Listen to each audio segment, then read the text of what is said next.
সম্মানিত সুধী, আসসালামু আলাইকুম ওয়া রাহমাতুল্লাহি বারাকাতুহু। আজকে আমি আপনাদের সামনে এমন একটি বিষয় নিয়ে আলোচনায় এসেছি যে আলোচনাটি আসলে কোনো রাজনৈতিক আলোচনা নয়। এই আলোচনাটি হচ্ছে একজন মানবিক গুণাবলীয় একজন মানুষের ইতিহাস নিয়ে আমি আজকে আলোচনা করব। আপনারা এই মানুষটিকে হয়তো থাম্বনেইলে দেখেছেন। আমি যাকে নিয়ে আজকে আলোচনা করব, তিনি আমাদের বাংলাদেশের কথা সাহিত্যিক এবং নাট্যকার এবং বাংলাদেশের একজন বিখ্যাত সাহিত্যিক। হুমায়ুন আহমেদের প্রায় নাটকে তিনি অভিনয় করেছেন। একেবারে সহজ সরল গ্রামের প্রাণবন্ত মানুষের মতো। তাকে দেখলে বোঝা খুব কঠিন তিনি আসলে কে, এবং তিনি তার যোগ্যতা, তার যে মানবিক গুণাবলী রয়েছে, আসলে এটা বোঝার কোনো প্রকার সুযোগ নেই। সেই ব্যক্তিটি হচ্ছে আপনার ডাক্তার এজাজ ইসলাম। ডাক্তার এজাজ ইসলাম আপনার এই চ্যানেল 24-এর একটি সাক্ষাৎকারে বলেছিলেন যে আমি যখন ঢাকা মেডিকেল কলেজে প্রথম আমার চাকরি হয়, তখন আমাকে আমার নিম্নস্তরের যারা আমাকে নিয়ে এই আলোচনা করে সমালোচনা করে তারা বলেছিল যে স্যার, আপনি কেন 300 টাকার ভিজিটে কেন থাকবেন, আপনি কেন বেশি নিচ্ছেন না। তখন ডাক্তার এজাজ বলেছিলেন যে আসলে একটি মানুষের কত টাকার প্রয়োজন আছে। আসলে যারা বেশি টাকা ইনকাম করতে যায়, আসলে তারা তাদের প্রয়োজনের চেয়েও বেশি কোনো কিছু ইনকাম করাটা হচ্ছে বিষ।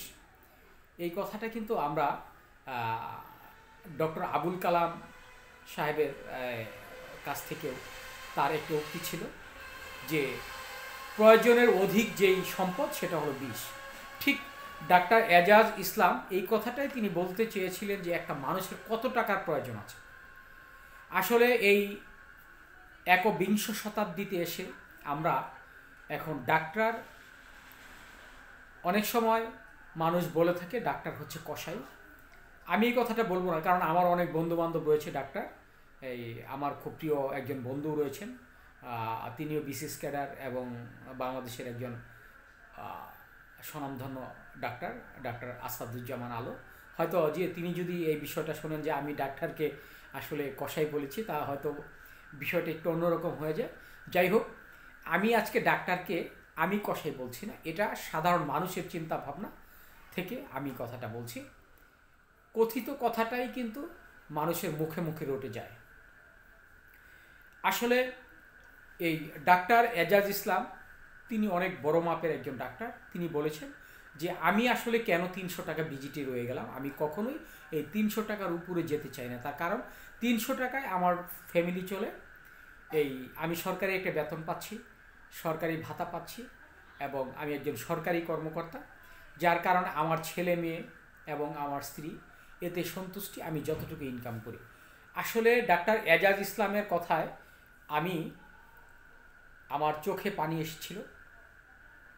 চোখে জল আসার মতো কষ্টটা তখনই হয় যখন মানুষ অতি আবেগে আপ্লুত হয়ে যখন একজন মানুষকে ভালোবাসার বহিঃপ্রকাশ করে, ঠিক তখনই আমিও ডাক্তার এজাজ ইসলামকে তার প্রতি যে আমার শ্রদ্ধাবোধটা আরও বেড়ে গেল আসলে তার সম্পর্কে জানার পরে। তিনি আরেকটি কথা বলেছেন যে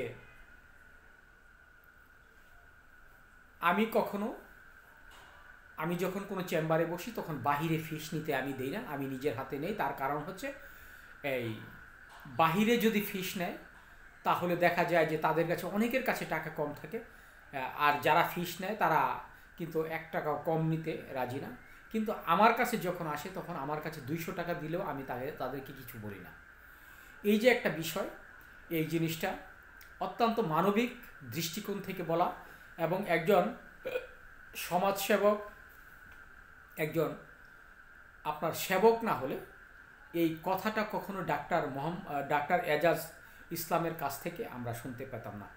বর্তমানে আসলে এই বাংলাদেশে যারা ডাক্তার রয়েছে, আমরা অনেক সময় দেখি আমরা নিজেরও অনেক সময় রিপোর্ট করে থাকি, আমরা অনেক সময় তাদের চেম্বারে গিয়ে থাকি। তারা অনেক সময় এই টাকা না হলে চিকিৎসা করে না, টাকা না হলে তাদেরকে এই আপনার প্রেসক্রিপশন করে না, টাকা না দিলে এই তাদের দেখা যায় যে মেডিকেলে লাশ পড়ে থাকে, টাকা না দিলে চিকিৎসা হচ্ছে না, টাকা না দিলে অপারেশন হচ্ছে না, এই আপনার মেঝেতে পড়ে চিৎকার করে কাঁদছে, অথচ তার চিকিৎসার কোনো নামগন্ধও নেই, শুধুমাত্র একটি কারণ, তার টাকার অভাব। এই মুহূর্তে ডাক্তার এজাজ ইসলাম যেই কথাগুলো বলেছেন, তিনি আরেকটি স্মৃতিচারণ করেছেন তার ব্যক্তিগতভাবে, যখন আমাদের চ্যানেল 24-এর একজন উপস্থাপক বলছিলেন যে স্যার আপনার জীবনের ইতিহাসটা আমরা শুনতে চাই। তিনি বলেছিলেন যে দেখেন, আমার বাবা ছিল অনেক বড় অফিসার, কিন্তু আমরা অনেক কষ্ট করে বড় হয়েছি। আমাদেরকে এই বড় হওয়ার পেছনে অনেকগুলো গল্প আছে।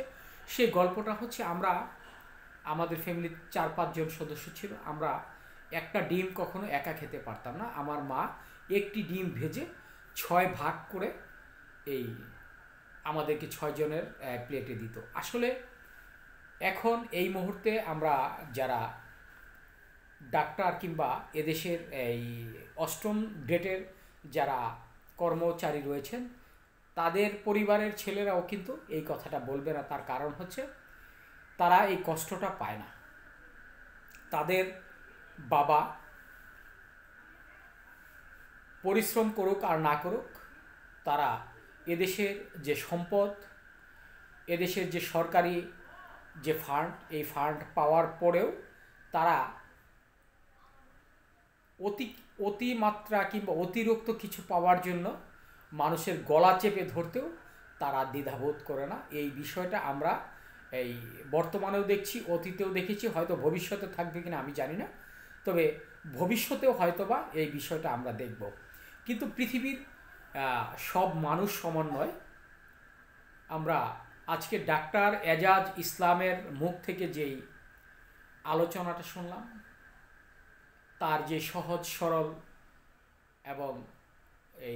সরল এবং আপনার সাবলীল যে ভাষা, এই ভাষা থেকে আমরা বুঝতে পারছি এরকম এই ডাক্তার এজাজ ইসলামের মতো যদি বাংলাদেশে শতকরা 60 জন ডাক্তারও বাংলাদেশে থাকে, তাহলে আমি মনে করি বাংলাদেশের যেই স্বাস্থ্য খাত, চিকিৎসা খাত, এই চিকিৎসা খাতের কোনো প্রকার বদনাম হতো না এবং বাংলাদেশ পৃথিবীর বুকে একটি শ্রেষ্ঠ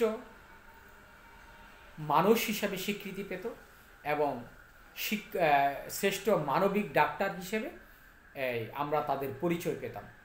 এই বিষয়টা আমরা এই মুহূর্তে ডাক্তার এজাজ ইসলামের কাছ থেকে শিখলাম এবং আমরা আশা করব যে ডাক্তার এজাজ ইসলামের মতো যাতে প্রত্যেকটা ডাক্তার এরকম সৎ, আদর্শবান, নীতিবান এবং ইতিবাচক দৃষ্টিভঙ্গি নিয়ে তারা যেন তাদের যে সেবা পেশায় এগিয়ে যায় এবং তারা দীর্ঘজীবী হয়ে বেঁচে থাকবে, এটাই আমরা প্রত্যাশা করি। ধন্যবাদ সবাইকে। আবারও আপনাদেরকে শুভেচ্ছা জানিয়ে আজকের মতো আমার এই আলোচনাটি শেষ করছি। আমরা আশা করব যে আপনারা এই আলোচনার মাধ্যমে বাংলাদেশের যারা যেই পজিশনে থাকুক না কেন, যেই লাইনেই থাকুক না কেন, তারা যেন এই দেশকে সাহায্য সহযোগিতা এবং দেশের সেবা করতে পারে, এটাই প্রত্যাশা করছি। ধন্যবাদ। ভালো থাকবেন, সুস্থ থাকবেন, নিরাপদে থাকবেন।